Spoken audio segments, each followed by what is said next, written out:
Mas quem é a pessoa que precisa realizar o aconselhamento genético? Quais são as informações que eu preciso coletar na minha família para determinar se eu devo ou não realizar uma consulta? Vem comigo que a gente vai falar sobre isso.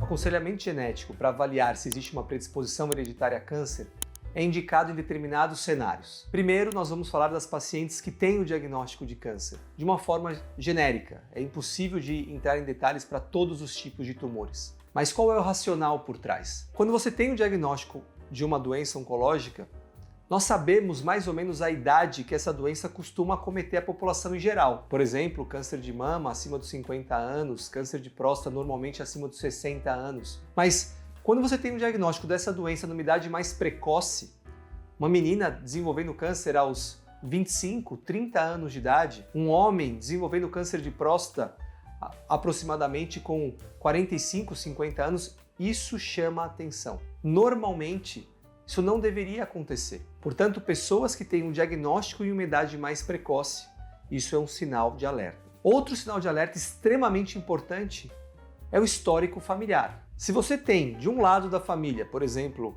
uma paciente com câncer de ovário, e você tem, do lado da família materna, mais 2, 3 casos de pacientes com câncer de ovário, por que isso está acontecendo? O câncer de ovário é uma doença rara.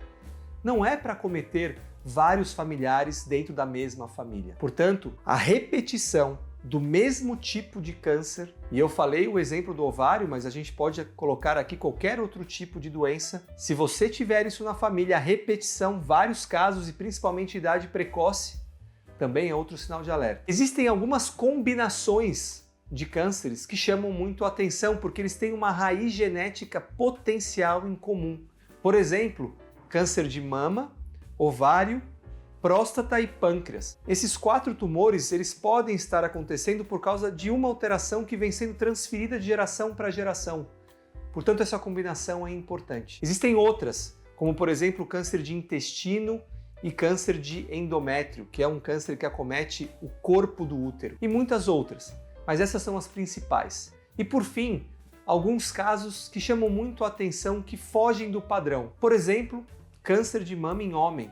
Isso não é comum. Quantas pessoas você conhece que desenvolveu essa doença sendo homem? Portanto, a apresentação muito atípica de algum tipo de câncer, seja em um sexo que não costuma ser muito acometido ou de uma doença extremamente rara acontecendo em um órgão que não deveria acontecer, isso também deve ser um sinal de alerta. Eu espero que essas informações possam ter trazido algumas reflexões e, se você for uma paciente que preenche um desses critérios, procure o aconselhamento genético para câncer. Isso pode mudar a sua história de vida. Se você achou esse conteúdo importante ou alguma pessoa que você conhece pode se beneficiar, não esqueça de compartilhar e deixe o seu like também.